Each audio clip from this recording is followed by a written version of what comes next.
over really what it is. Discernment is that understanding of what is truth versus what is not true. So when you hear something, you can kind of like almost like that doesn't sound right, or okay, that actually does sound correct. And this is kind of working through a more biblical way of looking at this because Bible does have a lot of passages that talk about this, but today we're only going to be covering four.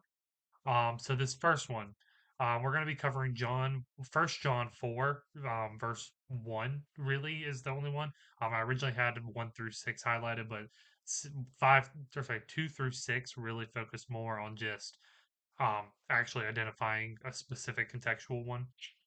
But this passage reads, Beloved, believe not every spirit, but try the spirits whether they are of God, because many false prophets are gone out into the world. So, what this is telling us is to test those who are teaching and prophesying to you, and that they don't let them lead you astray. It's this understanding of you need to be able to test those teachers to make sure that they're not teaching you something that's going to lead you away from the gospel. And so that's really the main point from that one. The next verse passage comes from Romans 12, verse 2, which states, And be not conformed to the world, but be ye transformed by the renewing of your mind, that ye may prove what is that good and acceptable and perfect will of God. So it's this point of we should not be conformed to the world, we should renew our mind. We need to build up our mind so that we can know what is good, acceptable, perfect, and the will of God. So it's this point of we need to develop our minds and our thinking so that we understand what is good, what is correct, what is the will of God. And so then our second passage from today comes from Second Thessalonians 5, verses 21 through 22. And I'm using logos to kind of scroll through this because it's really just really quick for me. And I think it's just a great app. This is not a paid promotion anyway either. But this passage, First Thessalonians 5 verses 21 through 22. Prove all things, hold fast that which is good, abstain from all appearance of evil. So what is this passage telling us?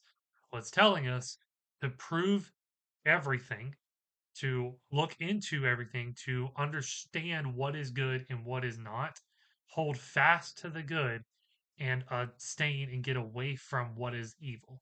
So it's understanding, well, that's good, that's evil. I'm going to stay over here. I'm not going anywhere around that.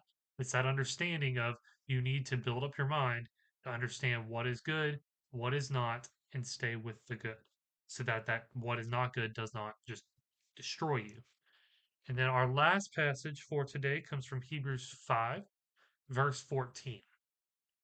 And this one is a little bit more contextual, and I'll get into really how I'm connecting it into this lesson.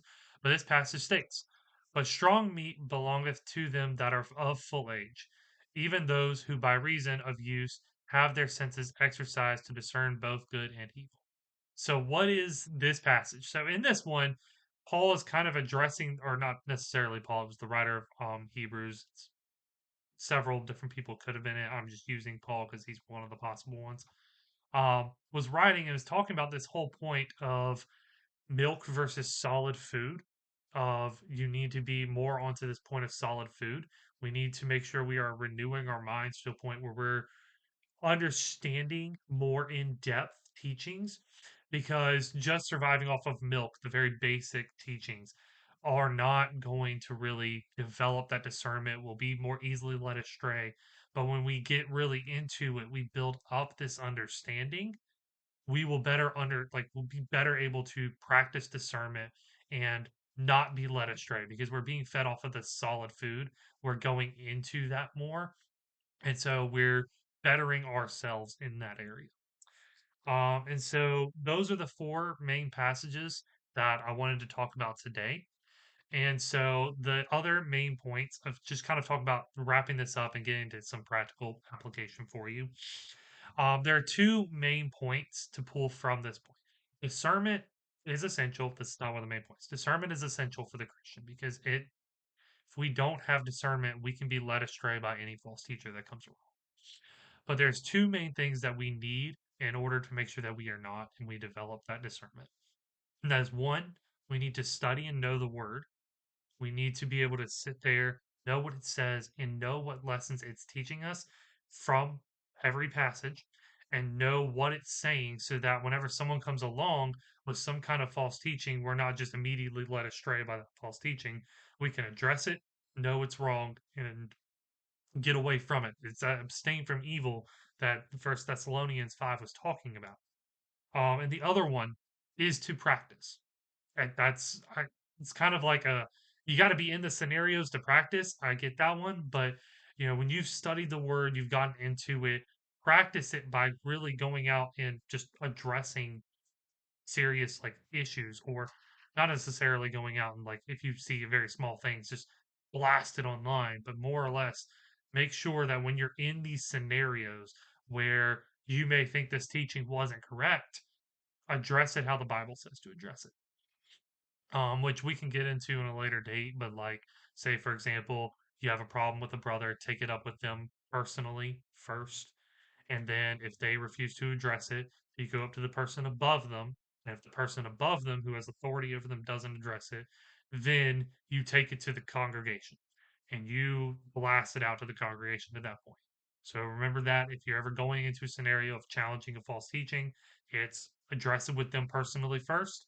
If they don't do anything to fix it, whoever has authority over them. And then if they don't do anything to fix it and it still hasn't been corrected, then you take it to the congregation. You take it to the public on that. But I hope everything that I talked about in this lesson today blesses you, and I hope you have a blessed rest of your day.